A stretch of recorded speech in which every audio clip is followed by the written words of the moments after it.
Hello, we are live. Hey, I can zoom in closer now since we don't have more people. Yeah, you can. We can. So let's do that. You want to do that? Yeah, you can keep talking. All right. Keep talking. Well, welcome everybody to hashtag Real Talk with Rachel Dawn. I'm JD. We are flipping the script this month, and we are going to interview Rachel about her book and what's been going on since then and all that good stuff. So I think you remember Jessica. Jessica told her Now What Story. It was episode 10? I should Something know. like that. Yeah. Sounds So good to me. 9 or 10. yeah, that was like in May or something was- like that. yeah, So you something like can that, yeah. you can find her story. I actually told my story. I think it was episode 7. Yes, it was. Back in February. Yeah. And I'm not sure. Did we ever get that put on your? Yes, on all the site? episodes are 'cause on I know YouTube. we had to do it on your page, actually, your personal page, because it was. I was in Florida, Yeah. so I wasn't here, so. that's Well, how and we you did know what? Everything is on my YouTube channel. So I don't Mhm. ever talk about my YouTube channel, but I have one. And so for people who aren't on Facebook or whatever, if you ever want to share the videos, or if you just want to, if it's easier for you to go back and listen to past episodes there, after we record an episode, I always download it and then upload it to YouTube as well. So you can go find me and watch all the videos there. Gotcha. So a couple of things to get out of the way up front here. We want to make sure that you go and share this live Yep. right now, right? So Do it. I'm going to do that Do it. myself while we're We're gonna do that right now. Yeah, Right because now. if I don't do it, I won't do Everybody, it. Right? everybody, do that right now. Post from Rachel, so that's not there. So while they're sharing, tonight, like JD said, we're flipping the script and they're going to be interviewing me about my book, Now What? A Story of Broken Dreams and the God Who Restores Them. And so I want to hear from you. Like, I want to know who chiming in right now, who tuning in has already read my book. If you have, kind of like raise your hand in the comments, be like, I have, me, whatever. Let me know if you've already read it. So I can kind of gauge who is here tonight for the video. And if you haven't read it, no big deal. Like, you're going to track along to this conversation just fine. In fact, we're going to kind of recap a lot of the stuff, I think. And what else? If you haven't read it and you want to, you can actually get the first 3 chapters delivered for free right to your email inbox. All you have to do is go to my website, www.nowwhatstory.com, and sign up for my mailing list, and you'll get the first 3 chapters in your inbox. Also tonight, as we're chatting, I didn't tell you to say this, sorry. I mentioned it on the event page. If you have read the book and you have questions, like JD and Jessica are going to be asking me their questions about my book tonight. But if you have any questions, put them in the comments, because we'd love to answer or interact with them towards the end. And if you haven't read the book, and even throughout the discussion, if you have questions that come up, feel free to pop them in there. So again, comment in, tell us you're here, tell us whether or not you've read the book, share this with your friends so that other people can join the conversation, and I think that's it. Okay, that was the other thing I had, was make sure that tell everybody to write your own questions down and share in the Yes, comments. So please write questions. we'll try to keep track of that as we go along and everything, and get them out there. Okay, so let's get started, right? Okay. So to say that, give you a little overview here, to say that Rachel's book was about her first marriage, and just wouldn't do it justice. It's about a whole lot more than that. It's about broken dreams. Mm-hmm. It's about a spiritual rock bottom. It's about running away from God. Mm-hmm. It's about a girl, by all accounts, that did everything right? I mean, you followed the rules, mm-hmm. and were a good church girl and just a good girl, and you waited to have sex till you were married, and then it all just really didn't work out, right? So, Hashtag real talk.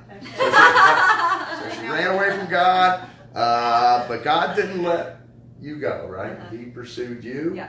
and you got a pretty good journey, and ultimately redeemed, Mm-hmm. through Him. So I don't know if you want to add any more. No, that's really the crux of the book. You hit the nail on the head of all the highlights. It's just for those of you who haven't read the book, or for those of you that have that are tuning in with us, it's the story about me going through my now what moment, what I call your now what moment. And what I describe in the book as a now what moment is any sort of life-altering, dream-shattering circumstance that just wrecks your life. Kind of takes this picture that you had for what your life was going to look like and completely destroys it. So you're just sitting there looking at the broken pieces of your life, like, what do I do now? Literally, now what? And so for me, that was going through my divorce in my mid-20s.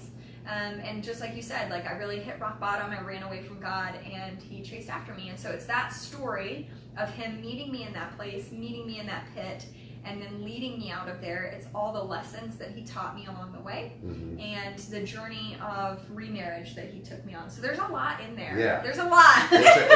And she's very raw in the book, right? I mean, that's one of the things I liked about it was, you know, she really didn't leave anything out. Like, yeah, you know, if you did, I couldn't tell. You know what I mean? Because now... And, you know, I want to talk about Barry now. We're going to ask some of our questions, but I can't wait because really I'm asking questions from the male perspective. I mean, I identified with the males in the story quite a bit. And I don't know that I ever would have read a book like this if I didn't decide, you know, to really come and help you, right? But I should have. And I think that's what I really wanted to share with all the men and stuff that are going to listen to this today. It's worth the read. You know, I should have read books on marriage. I should have, you know, I've been divorced twice. You know, obviously didn't go very well for me. You know, so and I learned a lot from this book. So, and also, I love that so much. Like before you go to that too, even like just like you were, it's great that you can speak from the male perspective too, but also like.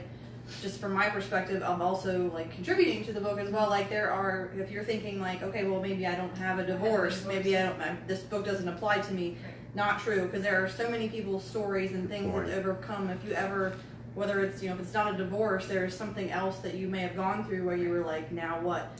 So it can apply to pretty much anybody's story. So I just wanted to throw that in there too. Yes, totally agree. Thank you. Totally. That okay. my heart. So. You referenced the fairy tale, and you know, I want to dig into that a little bit. Help me understand exactly what the fairy tale is, what it means to women, who instilled it in you, in the family. I mean, is this your mom, your dad, you know, a culture thing, and really, you know, you can chime in as well. Yeah. No, and I think that's a very relatable point, and like you said, it's certainly different for men and for women.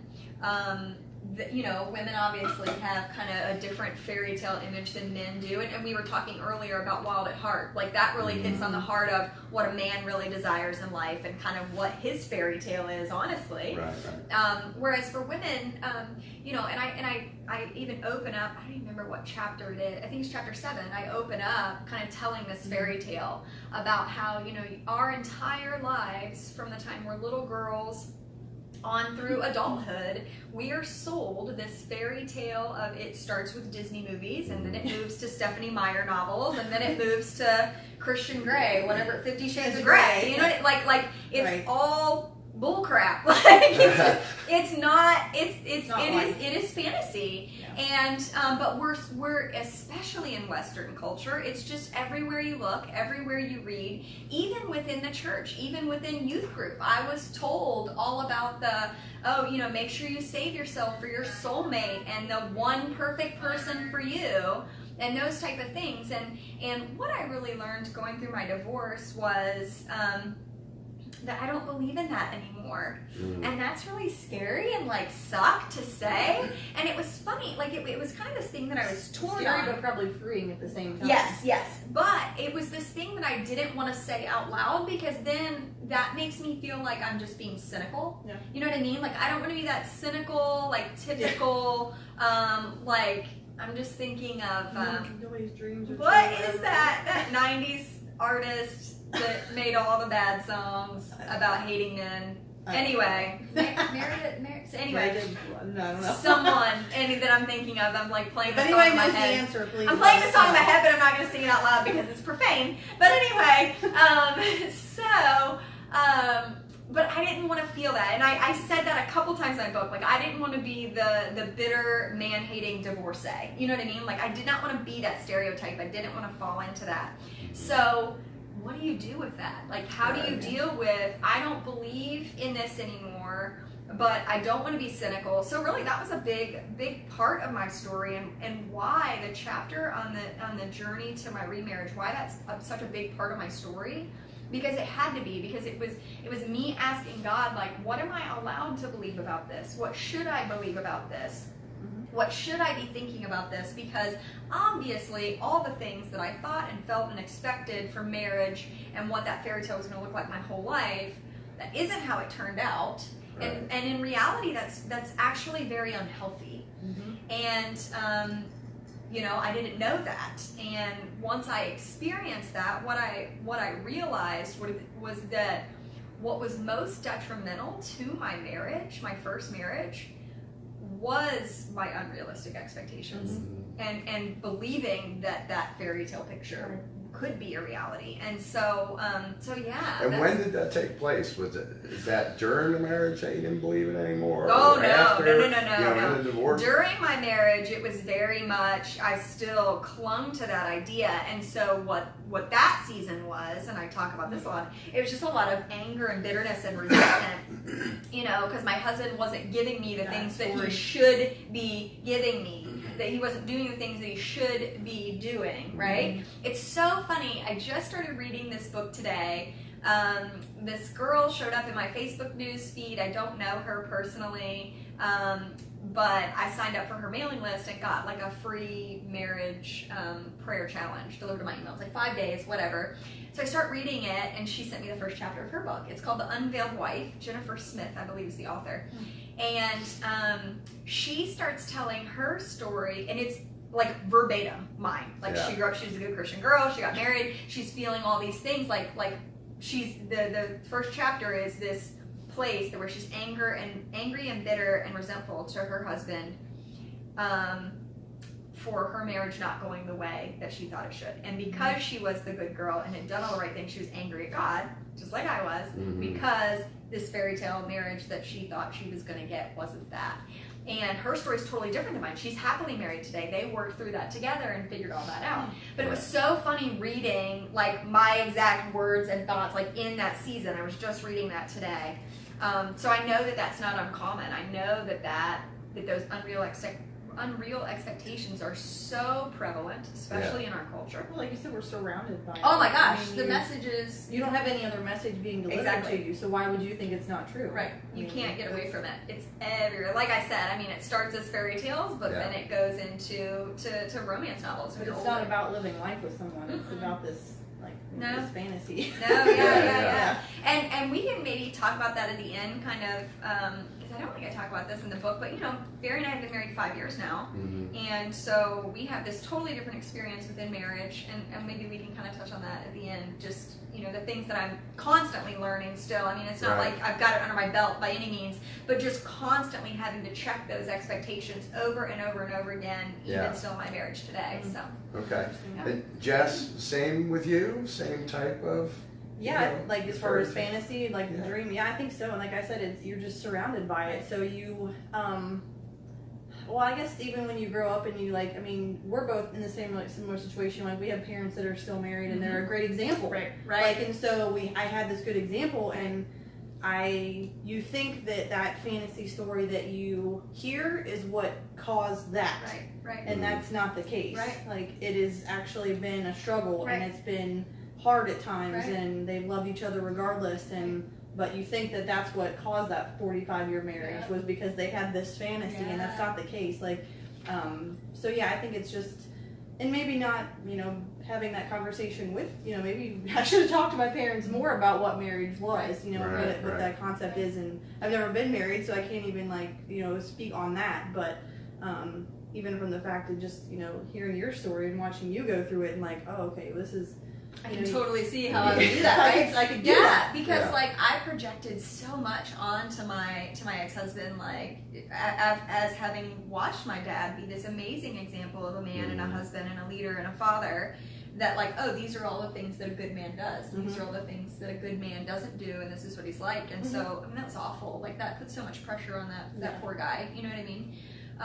But yeah, my parents, one thing, and I know obviously it was done with good intention, but my parents never argued in front of me. It's the same here. Right. I never And saw it. Right. So I didn't like think that happened. right, Like, exactly. You guys made it 30 years Right. without having a single argument. Right. Like, And so I never knew that. So I get married and we're arguing every Like- freaking day, and I'm like, this isn't what marriage is supposed to be like at all. But in reality, like my parents, I wasn't there obviously for their Yeah. first 5 years of marriage, so I'm sure Yeah. it was very much the same. oh yeah. But again, that's not something that's ever talked about in the church, in the conservative circles that we grew up in, and even within my home. So let's talk about Alex a little bit. I mean, so how did he fit the fairy tale mold? Yeah. I mean, Well, so that is okay. So the first chapter of the book is the day that we met, and I mean, you read that, and it is such a fairy tale, right? We met at a train station in downtown Chicago. He was in his sailor uniform, and he whisks me and my friend away to dinner that night, and he pays, and it was this chance meeting. I mean, it was just, and we started off like a fairy we were tale. married 5 months later. And so it really was. It was just this whirlwind that both of us were caught up in this fantasy.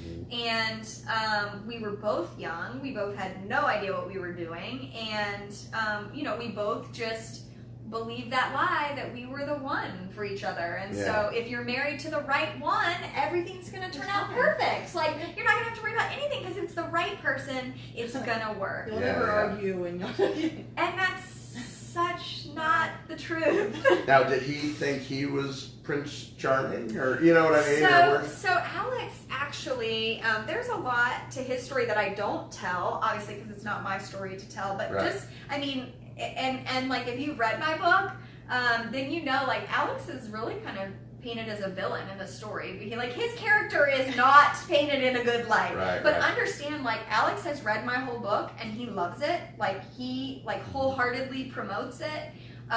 He is behind it 100%, and that's a testimony in and of itself. Like that is redemption in and of itself. It's amazing. And so, I mean, for him.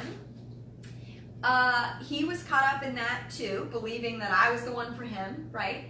And he had a very rough childhood, and so really in his mind, what he knew was all the ways he didn't want to be a husband and a father. That was the example that he had, but that's all that he had. Was I know what I don't want, but he didn't have any examples to the other side, right? So, right, exactly. And so he just kind of had that in his mind, and he tried the best he could. He was a 19-year-old kid. You know what I mean? Like, what do you? I can do with relate that? to that a little bit. I mean, I got married real young to a girl in the army, and so we got married in Denmark, and you know what I mean. It was all pretty cool. That's you know crazy. what I mean? Yeah. So my story another time, but I never felt like Prince Charming. Yeah. Like I know, you know what well, I mean. And a lot of what he was doing, and I even kind of reveal this in the book pretty early on. I mean, 3 months into our marriage, he confessed to me like everything that I've been and everything that I've told you and everything that I've done has just been like a facade. Like I've just been pretending.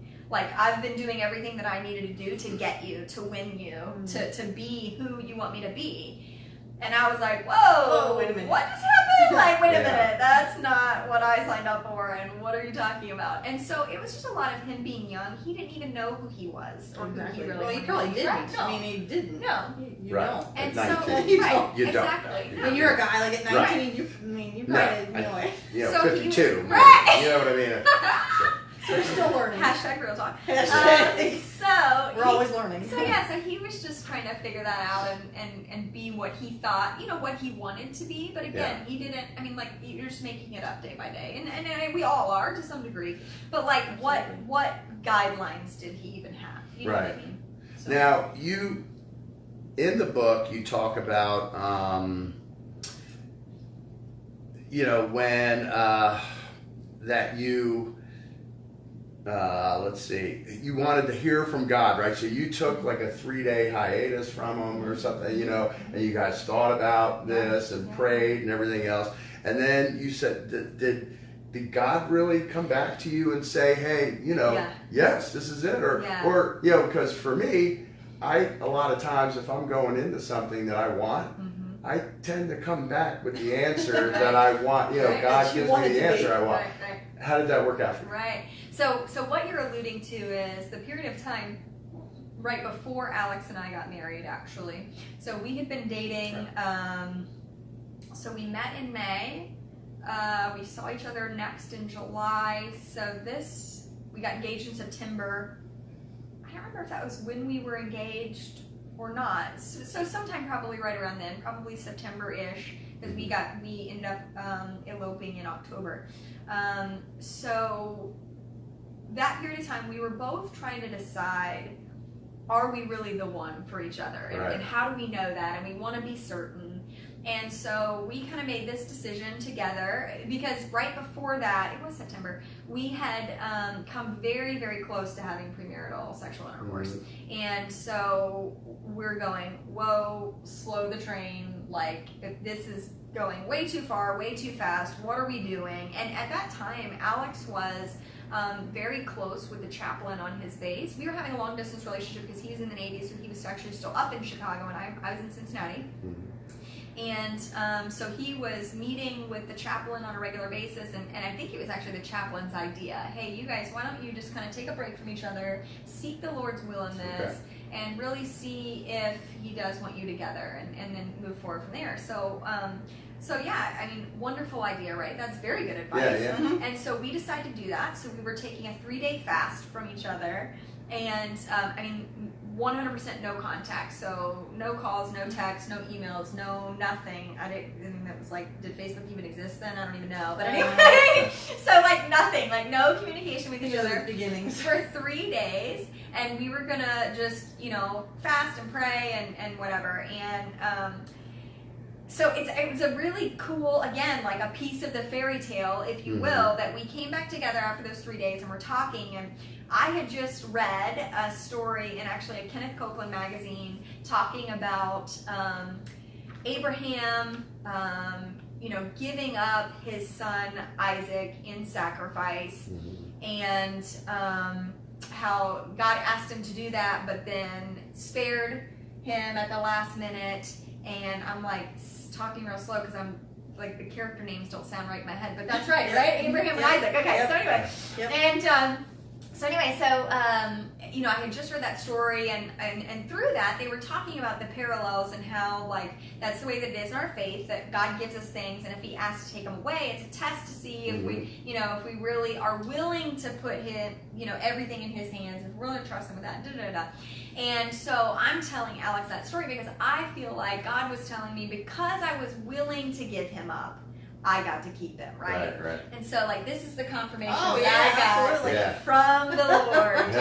And then Alex goes, shut up, you've got to be kidding me. I just read that story for the first time in the Bible this weekend. Like, I had never read it before in my life. It is a sign from the Holy Spirit. Like, that is 100% confirmation, without a doubt. We literally eloped like a week later. Like, I mean, it was like we set the date and eloped and did all the married things. And I'll never forget that picture of your ring that you had in this book. Like, it was like the ring that Alex gave you. You had drawn it out. Right. Like, it was like the same thing. That too. This is it. I don't tell that story in the book either at all, but I had drawn I'll never forget that. this image of what my dream engagement ring looked like, and then that's what he showed up with. I mean, like, it was ridiculous, okay? And so what's funny is, like, I make fun of that in the book when I was writing it, because that's the way that I felt. And, like, since then, actually, in retrospect, I've gone back and I've really spent a lot of time kind of in prayerful conversation with God about that, or at least thinking about it to some degree. I'm not saying that wasn't God. Like, now, like, my perspective is, like, that very well could have been God. Like, maybe God absolutely did want Alex and I to get married, and maybe that was His plan. And maybe, and again, like, I'm not going to say He was the one for me, because I believe that's a whole, I already alluded to that's a whole other conversation, but it very well could be that was God confirming those things. And that Alex and I's story could have been totally different, right? It could have been this beautiful redemption picture. It could have been this marriage that was huge and mightily used by God, and all these things could have come from it. But we're all given free will, as we know, and people make mistakes and a lot of bad decisions, and we both made a lot of really, really bad decisions then for the rest of our marriage, through most of our marriage. That neither one of us were being led by God in our marriage by any means. You know what I mean? Like, we were just doing whatever we wanted, whatever we felt like. I mean, all those things. And so, of course, that's a recipe for going awry. And so it's funny because I've thought about that since then. Like, oh, that really could have been, like, could have very clearly been God. But then, you know, we didn't continue seeking his will and following him and listening for him throughout the rest of our marriage. So I don't know. Could it be total coincidence?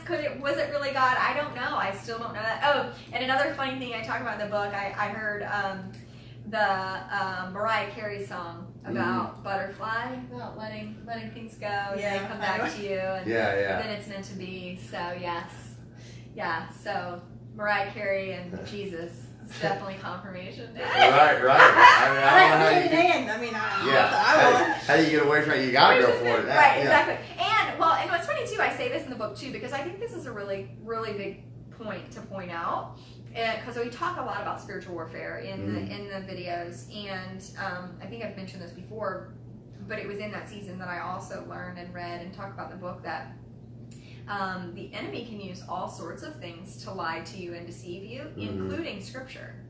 So sometimes he even uses scripture and twists it in whatever way that he wants to get us to believe whatever lie he's trying to sell or get us to do whatever. So again, I don't know where I stand on that today, but that is a really funny story. Yeah, I think you actually had a question about that. Well, I did. I was going to kind of throw one in because it fits it, because we're, I mean, you talk about how, like, okay, well, then, like, the question comes to your head, like, well, did God want me to get a divorce? Was that part of the plan? Like, I'm sure you've even maybe asked yourself that. Like, was that, like you said, you and Alex getting together could have been God, but, you know, so was the rest of this, like, was that rest of that God's plan? Like, wanted me to get a divorce? So I don't know about that. But, so actually, the question was, like, when did you realize that this horrible thing that you had to go through was actually going to turn into something amazing, that God was going to redeem the situation, like writing your book, speaking about your story, helping others who have gone through a similar situation? Like, was there, I'm sure there were probably multiple times, but like something that you can think of that you really like realized that, okay, I don't know if it was God's plan or if it was my plan, but I see proof that this is being redeemed right now. For sure, right. Well, my whole book is that story of redemption, right? Not even like before you wrote the book. Not just you know, redemption because I'm married and I'm remarried and all is happily ever after now, but like the fact, like me sharing my story to help other people through a similar situation, like that's redemption in and of itself. And there's probably not a time where you thought that you wanted to do that either. Oh right, no. Or felt capable of maybe doing that. So I do want to address your question about, before I answer your other question, about, you know, do I believe that it was God's will for me to get divorced? 100% resoundingly no. I don't believe that. So here's the thing, right? So the Bible says that divorce is wrong and bad and all that. And so there's a lot of guilt and condemnation and all these things wrapped up around the whole institution of divorce within the church, right? Because it's so bad and wrong and God hates it. Well, that's true. But God doesn't hate you if you've been divorced. God hates divorce because it breaks his children's hearts.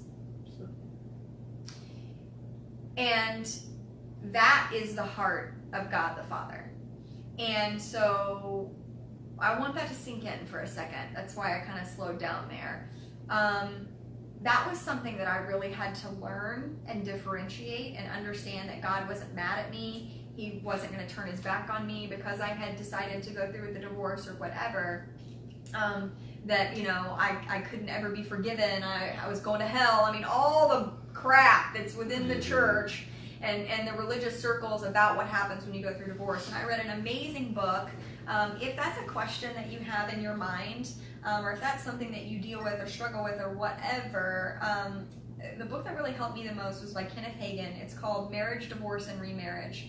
And that really helped me understand what that means, like when God talks about how he hates divorce and the different ways that divorce is addressed in the Bible, because in certain chapters, it's absolutely not, and it's really, but then in other chapters, like Paul is writing, and you know, it's a little less severe, if you will. I'm not phrasing that right, but anyway.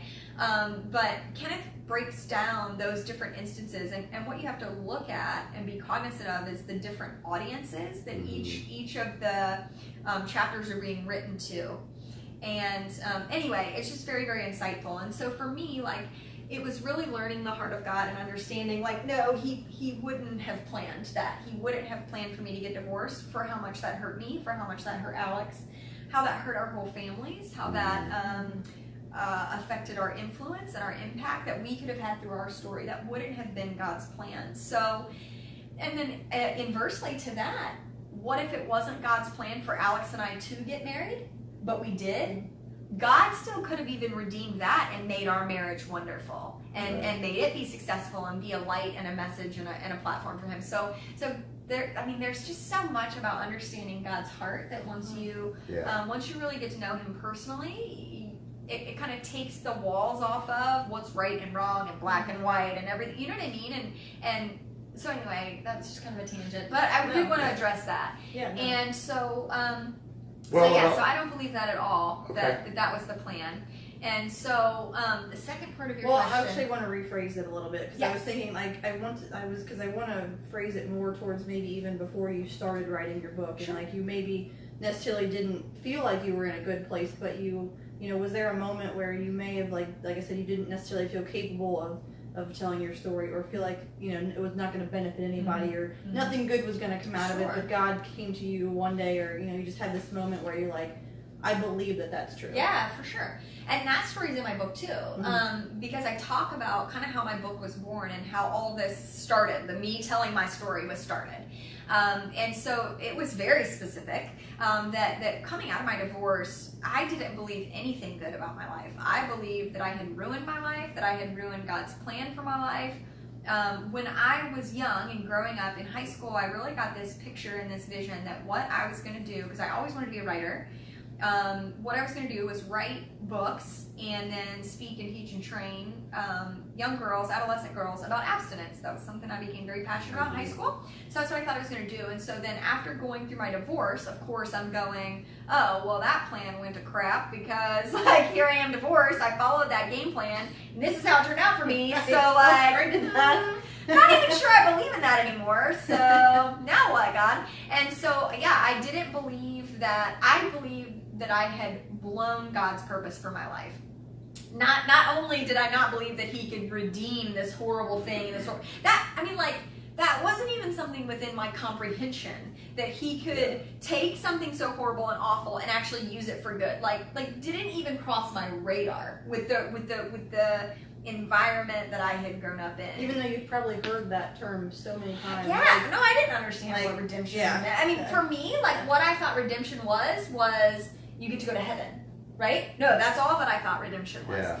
And so it was this really crazy situation. Like, it really all started when Barry and I got engaged. And I started reading, I had this freak out moment when we got engaged, because I'm like, oh crap, I don't remember, or I don't know if I want to be remarried, I don't know if I'm ready for marriage, like, I don't know what I'm doing, I don't even know if I believe in marriage anymore, but crap, now I'm engaged, what am I going to do? I remember you emailing me. Yes, yeah, freaking out, totally freaking out. And so then, actually, the night we got engaged, I'm literally laying in bed. Like, I cannot sleep. I'm freaking out so much. So I'm on my phone, like we all do, in the bed. And I ordered 16 books on marriage, divorce, and remarriage on Amazon.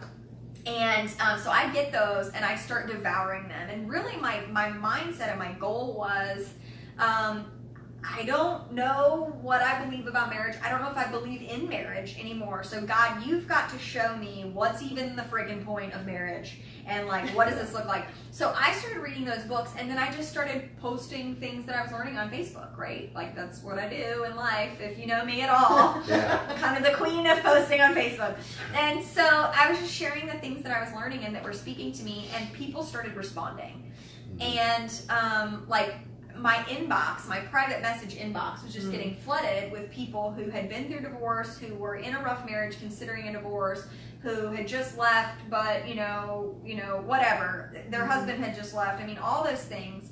And, because I didn't mean to, but I kind of positioned myself as this expert, right? And so people felt safe and comfortable coming to me and asking these questions and asking for help. And so that's really kind of how it started. And I started to see just a little glimpse of like, okay, like God can use me to help other people and either like save them from going through divorce, because like, don't do it. Whatever you do, just don't. And then, but then after people have been through divorce, I'll be able to help them. And so I saw just a little glimmer of that, but that's all that I saw. And then over the next year, God started speaking to me, and all he was saying, literally for an entire year of my life, was tell your story. And it came from every direction, in every medium, in every, like, it was hilarious. Like one story specifically, and I don't remember if I say this in the book, but like I sat down on an airplane. I travel a lot for work, and so I sat on the airplane, and the chick sat down next to me, and the book sitting in her lap was like, The Art of Telling Your Story. I'm like, you gotta be freaking kidding me right now. Like, it was hilarious. And so I did. So I started, I don't even think I really didn't, I wasn't talking about it on social media, because again, like, there was so much, I guess I probably did at that time, but there was just so much stigma around being divorced, and I still felt all the shame of that. Yeah. And just how icky and what's the word that I'm looking for?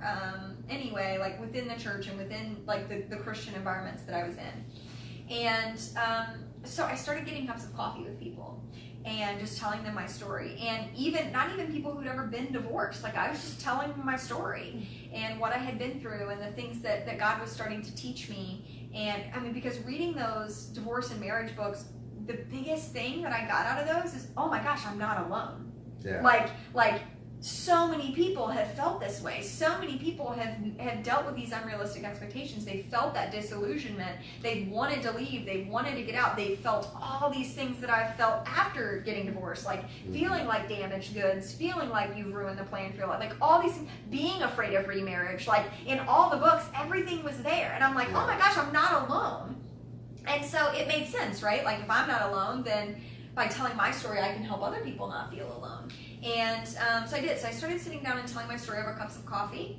And the clicks started coming one by one with each cup of coffee, because it was with different people, again, who hadn't been divorced, Right. that were still telling me, oh my gosh, that's exactly what I needed to hear. Oh my gosh, I got so much out of your story. Oh my gosh, whatever. God showed me this through your story. And I'm like, well, that doesn't make any sense. and the clearest moment, and I do tell this story in the book, was I was back volunteering at the church camp that I grew up working at. I was able to go back and work the senior high week. And it was on the last night of camp, and one of the little girls, she's a real pretty little blonde girl, was crying in the bathroom, and another counselor was there kind of consoling her. And so I went in and just slid my arm around her, and I was like, hey, what's up? What's going on? And anyway, she starts talking about what she's dealing with and her story. And then as we're talking to her, and really the biggest thing for her was feeling basically kind of like this safe bubble at camp, and she didn't want to go back home and deal with, she started talking about like the things that she was dealing with back home. She had a friend commit suicide that year, and so all this stuff, and bullying at school. And so one by one, the different girls started pouring in.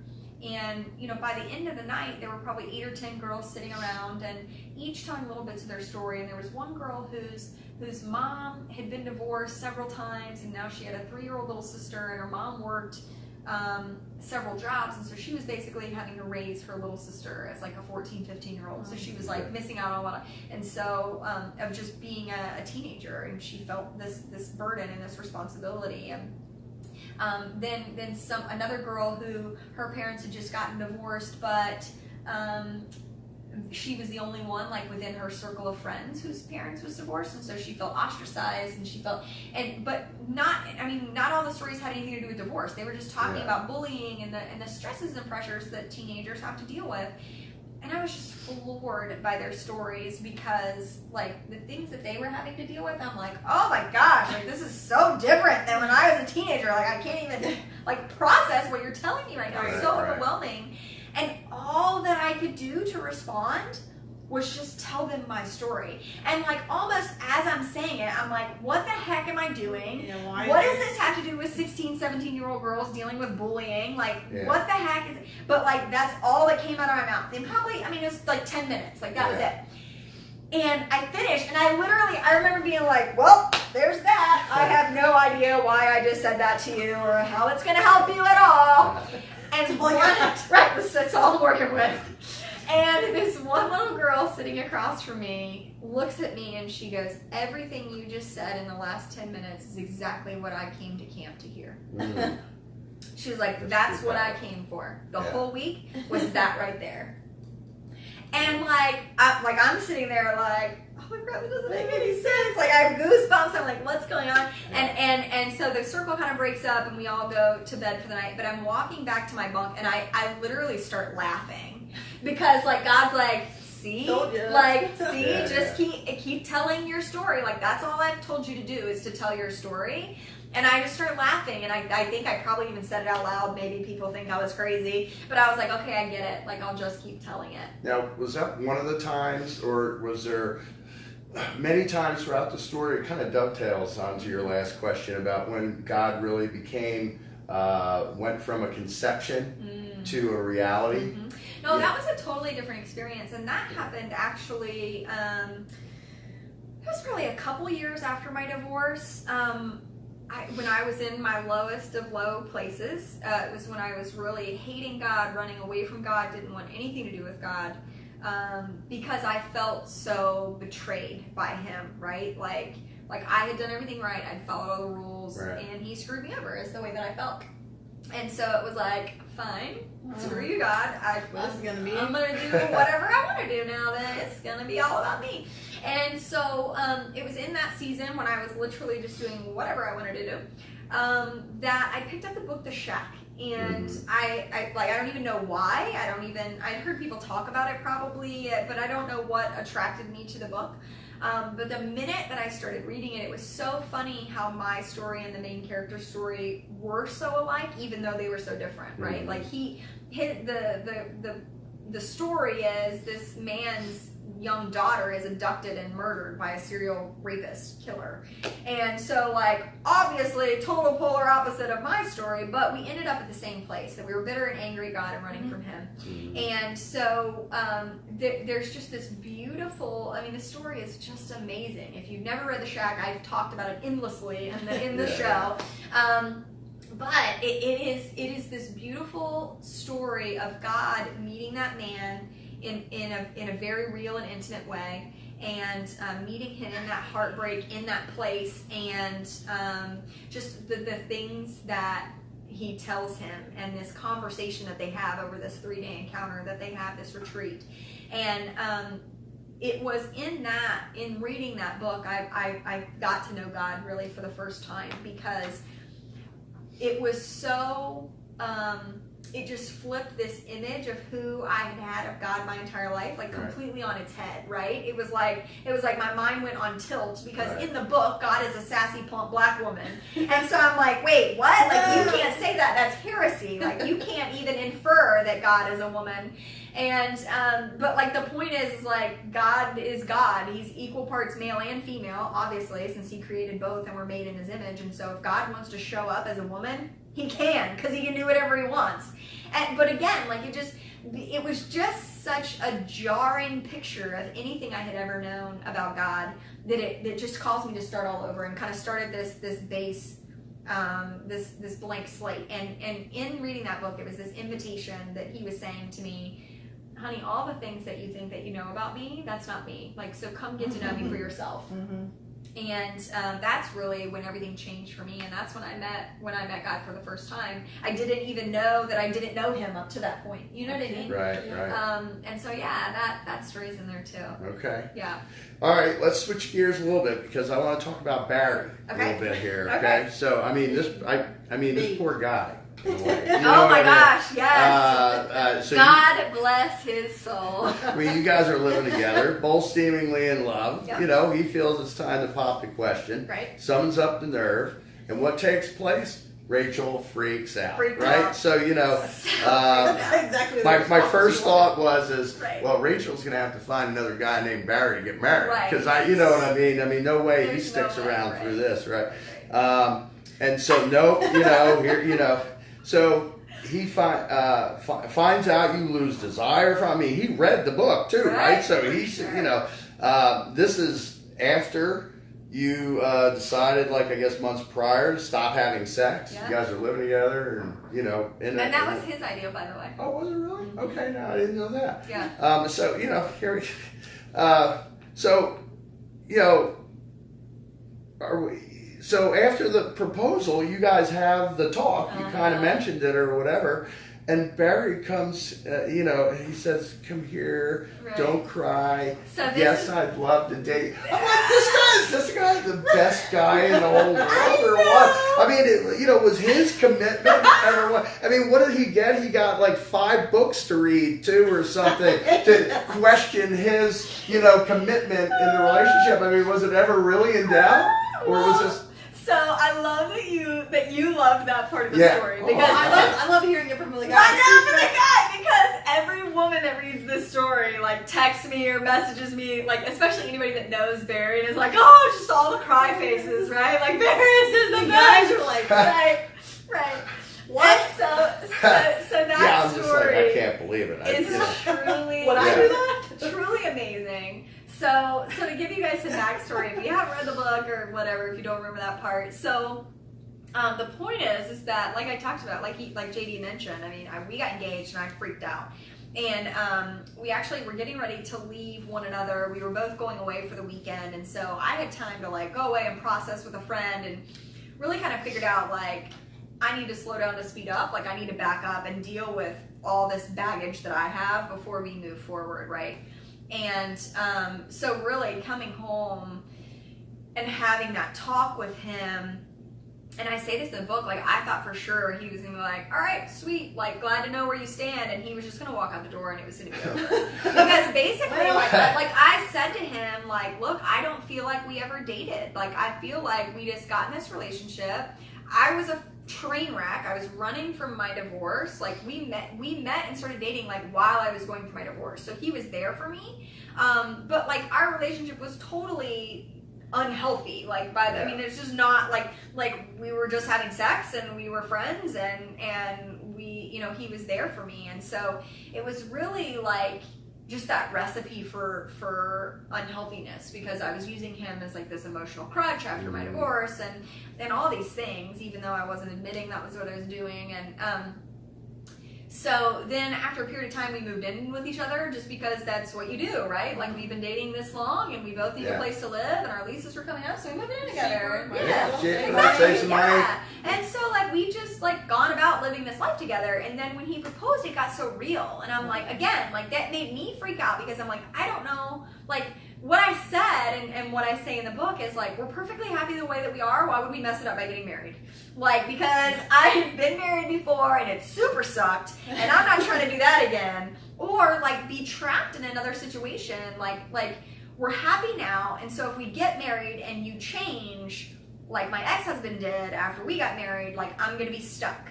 And I don't want to feel that trapped feeling again. Yeah. And I'm sure as hell not going to get divorced twice. So like, whoa, not sure that I want this. And so then it made me really reevaluate, and I went away for the weekend, and this is what I really talked with my friend about, my friend Charlene, and this story's in the book, that like, is this fair to Barry? Like, I don't know if I want to be married. I don't know what I feel about all these things. And so is it fair to him to stay in this relationship and not know, like, if what we have was just physical or if it was just an emotional crutch for me? I didn't feel like he was the one at all. But again, like, I don't believe in that anymore. And so, like, what do you do with that? And, like, I just had all these conflicting thoughts that I was already pondering, and so by him proposing just kind of like shot it into overdrive. And so really, essentially, the talk that I had with him was like, we need to slow down and back up. Like, before we get married, I feel like we need to date, and I feel like we need to figure out if we're even like not compatible. That's not even the right, but like if is this really, is there more substance here than just physical attraction and whatever? And that came on the heels of, like you mentioned, a few months earlier, he had suggested that we stop having sex.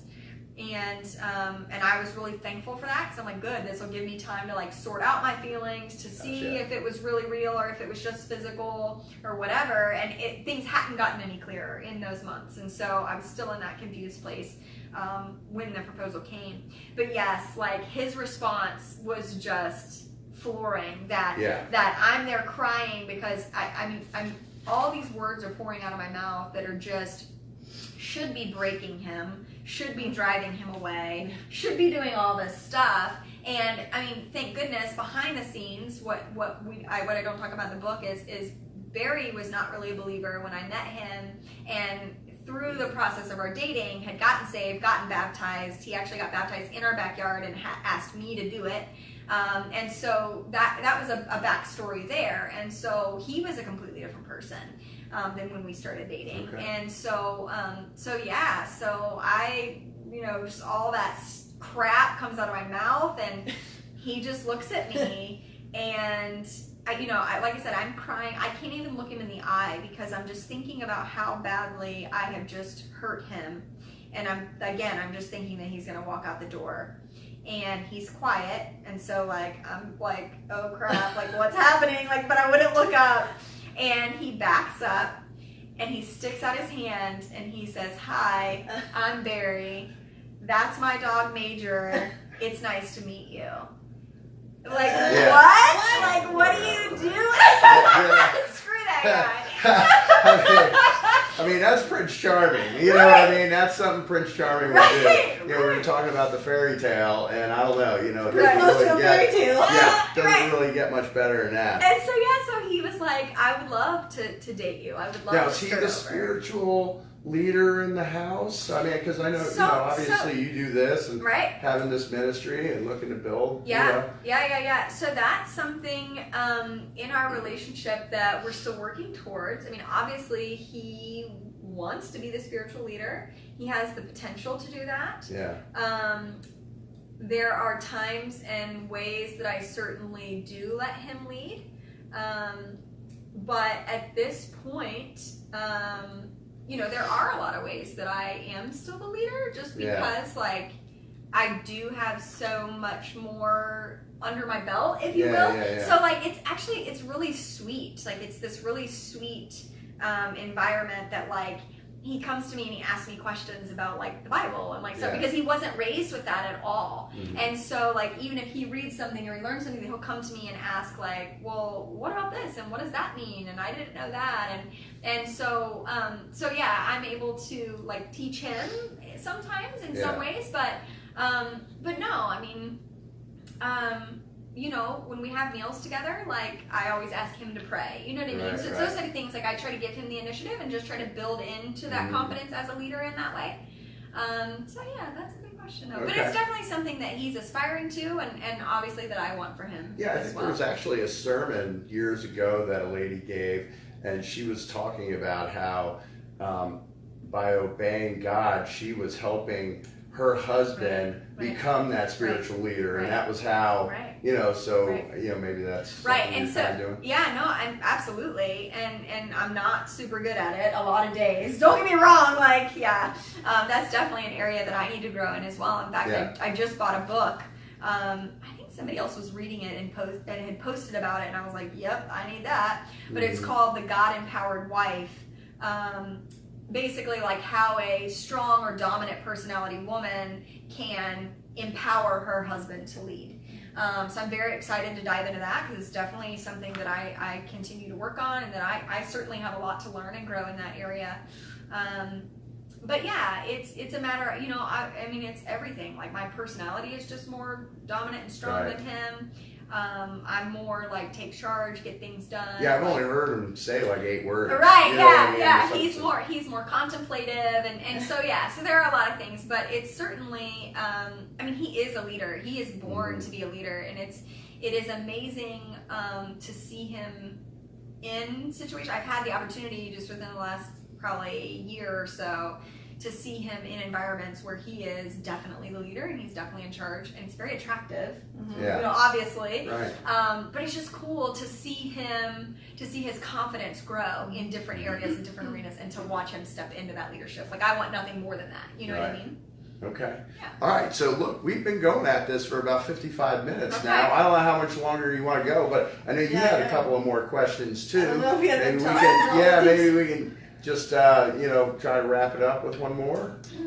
Well, I guess this is probably a good conclusion question, but because there was another one that might take a little bit more time. But I guess the only other one was like, obviously in writing your book and like putting yourself out there, and I'm sure there are hundreds of things, but just one of the things that maybe God taught you about yourself through that process that you were not expecting in writing your book, or like it doesn't even have to be related to your book. Maybe it even bled over into your personal life, into your marriage. That process of going, putting your story out there and being vulnerable and,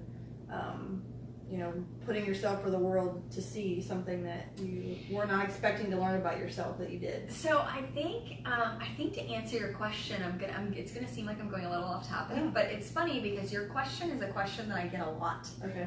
phrased differently. But so many people ask me, because when they read my book, it's a little jarring, because like you said, like it is very, very raw. It is Right. very, very real. Like it is the whole. It's packed full. And it is the It's whole. like 150 pages is the story Nasty, part. Yeah. dirty truth. Like it is everything. And so people ask me constantly, that's a lot of the first reaction that I get is like, ooh, like how did you share that? Like how did you like put that out there? Like how does that make you feel? Was that scary or whatever to be that vulnerable and that real? And the answer is no. Like, so I don't know if I learned that about myself. I think I kind of already knew that, but Yeah. I think that's surprising for other people to learn. But no, it wasn't hard for me to do at all. Like, I am a very open book person. Like, I am, here's who I am, here's my life. There's nothing that you can add. Like, sometimes when I do interviews, people are like, oh, I don't know if I can ask this. Is it too personal? And I'm like, well, there ain't nothing I ain't gonna talk about. So, like, you can ask me whatever. Because I literally, it's almost like I don't have a filter, but I think that that's the way that God made me. Like, I think that He made me just this open, vulnerable, wear my heart on my sleeve person. Now, does that get me into trouble? Do I get my heart broken more easily? Can people take advantage of that? Does that make me naive a lot of times? For sure. But that's the way that God made me. Yeah. And what I did learn through that was that isn't common. So I guess that's what I learned about myself, was that was unique to me, not only me, but that was unique to me, and that not everybody's like that. And the most clear example of that was that, and this is going back to this will give you some little insight on Barry. So when we first started dating, when I first started kind of talking about my divorce on social media, and like I was talking about, like started sharing things about divorce and, just being real, because, we started dating and I started meeting his family and different people in his life and whatever. And, it kind of comes up like, well, Rachel, tell me your story. Like, where are you from and what's your background? And da-da-da-da-da. And I can't really tell my story without telling, this chunk of my life where I was married to somebody else, you know what I mean? And so that would come up, and there were times that Barry would pull me aside. It happened a couple times and be like, can you not? Like, do you have to talk about that? Like, can you not talk about every time? Right? Like, well, no, it was just like, maybe you shouldn't bring that up. Like, maybe, because it made him uncomfortable. Right. For me to talk about my divorce in this period of my life. And I just looked at him and I was like, look, this is who I am. This is a part of my story. And if you aren't comfortable with that, like if you can't be comfortable with the fact that I'm going to be talking about this the rest of my life, then you and I shouldn't date. If that's not something that you can be comfortable with, like, this is who I am. I can't change who I am, and I won't change who I am. So if that doesn't work for you, totally fine. Good that we know it now. Right. And so he just kind of had to be like, oh, well, I'm like, he had to make the decision, like, do I want her or do I not want her? Right. And that's fine. That's totally fine. Obviously, he chose the I want her part. And so he got comfortable with it or dealt with it or whatever. And what's been so cool, gosh, you guys, is to see not only how much he's grown and changed in that area, that And really, well, I don't want to say that. For him, I don't want to say that for everybody it's a self-image issue. Like everybody that isn't comfortable sharing about their life has a low self-image. By any means, I think it's a personality thing. But for him, for sure, a lot of it was tied to his self-image. Okay. And so to see him grow in that, to be more and more comfortable and confident in just being with me and me being who and how I am, even though that's so different from him, and even though that makes him uncomfortable at times, but being comfortable in it. Yeah. And then the other thing is, oh my gosh, just within like the last month, we had an opportunity to share with a group of people. And we've shared on stage together before, which was like the coolest thing ever, by the way, you guys. Like, we've had an opportunity to share through our high school ministry at church. We volunteer together, and so we've shared on stage during high school a couple times.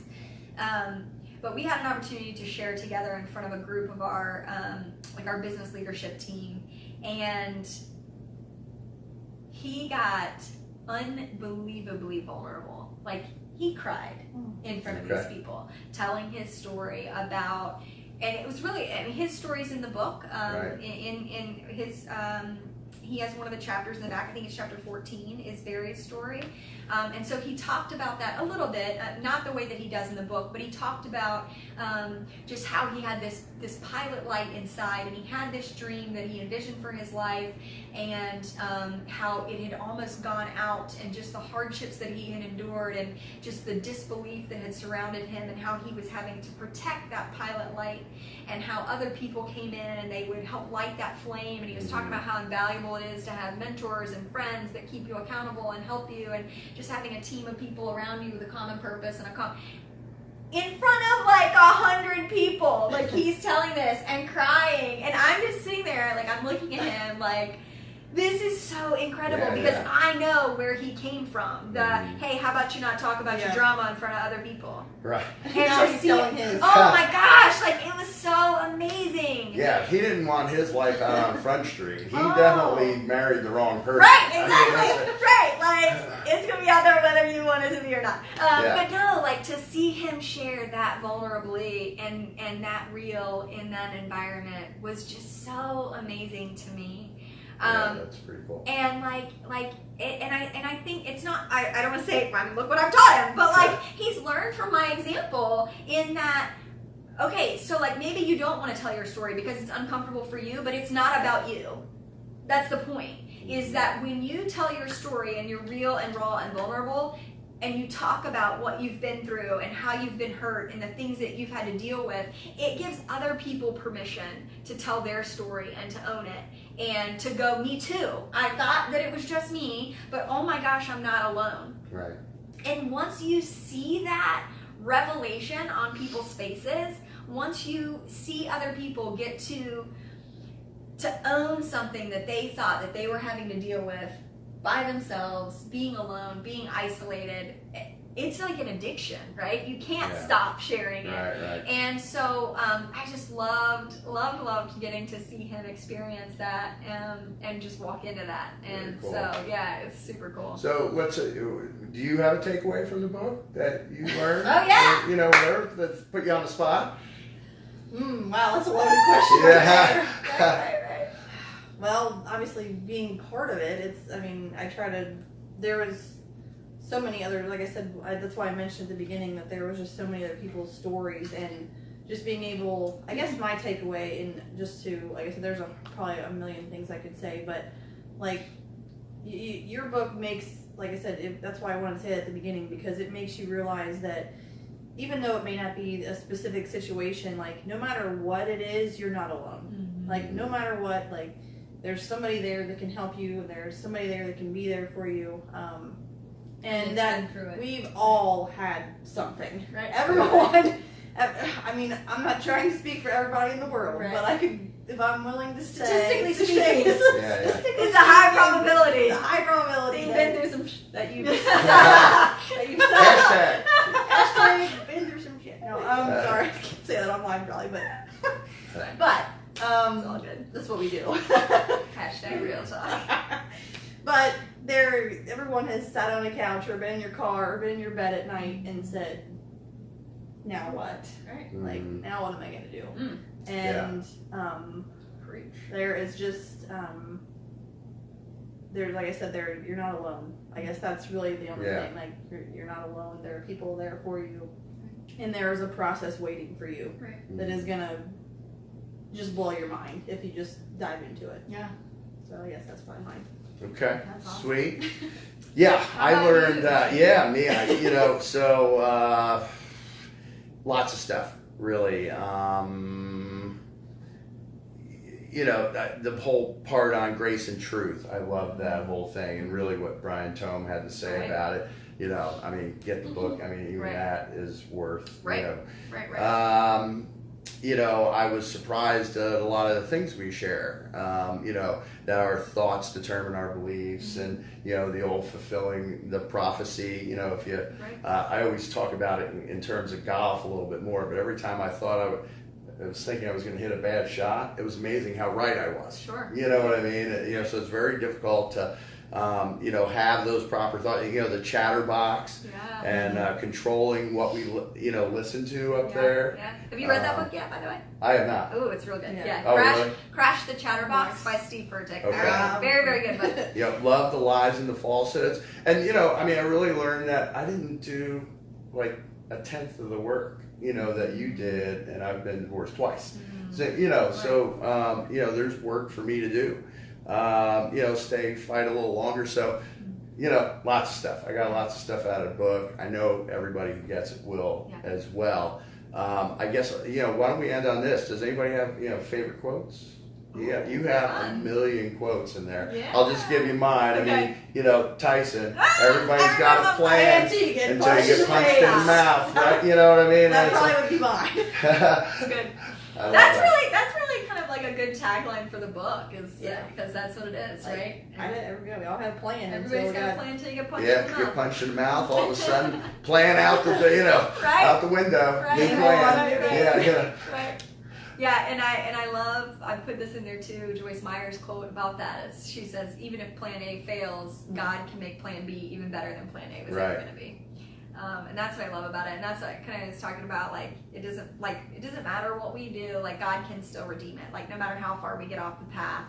And it's awesome. It's cool to see that work and see that in work. But yeah. Okay. Yeah, I appreciate it. Well, so I don't know if I know you wanted to plug a speaking engagement. Yeah, so. And, I'll just let you kind of wrap it up from here, I guess. Yeah. So thanks so much for joining us tonight. This was so fun. It was totally impromptu. We did not practice ahead of time with the questions, so everything was off the cuff, but I loved it. Just being able to chat about, and really I wanted to hear what you guys got from the book and take away from the book. So if you do not have a copy of Now What? A Story of Broken Dreams and the God Who Restores Them yet, you can get it on Amazon, BarnesandNoble.com, several other online retailers. If you go to my website, www.nowwhatstory.com, there's all the links on there where you can go buy it to find it pretty easily.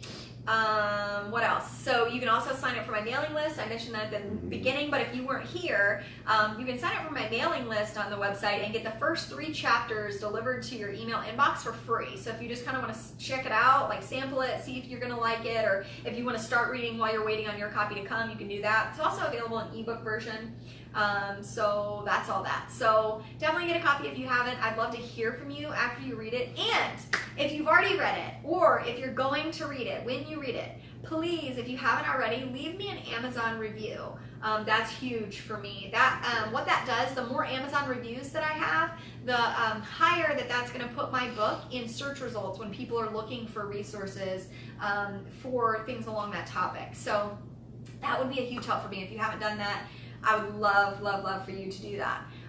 Also, if you are anywhere in or around the tri-state area, do you know that I learned that that's different when you're in different parts of the country? Like, I just thought the tri-state always meant Ohio, Kentucky, and Indiana, but No, turns no, out if yeah, you're like in Wisconsin, there's a different tri-state. Who knew? Yeah. So anyway, if you're in Ohio, Kentucky, or Indiana, Or tri-state. anywhere within like, I don't know, however far you want to drive, 50 or 100 mile radius from Cincinnati or northern Kentucky, I'm going to be speaking at an event that I'm so excited about coming up in just a couple weeks. So Friday, September 7th, at 7 p.m., I'm going to be speaking at a venue called The Mount in Williamstown, Kentucky. If you've heard of the Ark Encounter, it's off the same exit as the Ark Encounter. So that's Williamstown's kind of like a flagship, like people know where it is now, which is weird. It's my hometown, you guys. So I'm so excited for one thing, getting to go back home and speak in my hometown. But the event is going to be amazing. They're setting it up kind of like this. Like, it's going to be real casual, like coffee shop style setup. So it's going to be like this real informal, just kind of chat. And we're going to be talking a lot more about my book. I'm going to tell my story, really. I'll kind of be telling the story as it's laid out in the book. And I'm really excited about it. And then we're going to do a Q&A with the author. I'm also going to have like a meet and greet time before and afterwards. There are light snacks and like desserts provided for free. The church is picking up the whole cost of the event, so it's totally free for people to go to. It's so cool. So yeah, so if you're in the area, I would love to see you in person. It will be a real, in-person, live night of real talk.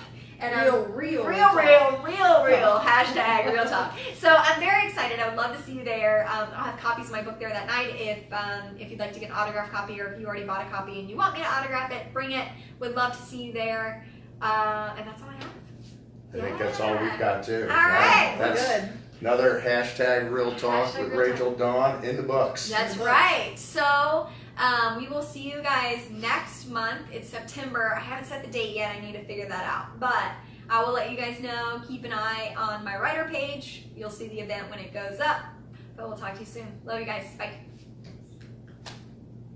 Did that work? Did it Or am I work? just sitting here like a fool? Probably not. Nope. I'm just pushing Okay, the button. stay here. Pushing the button that's Still not here. turning it off. Don't curse yet.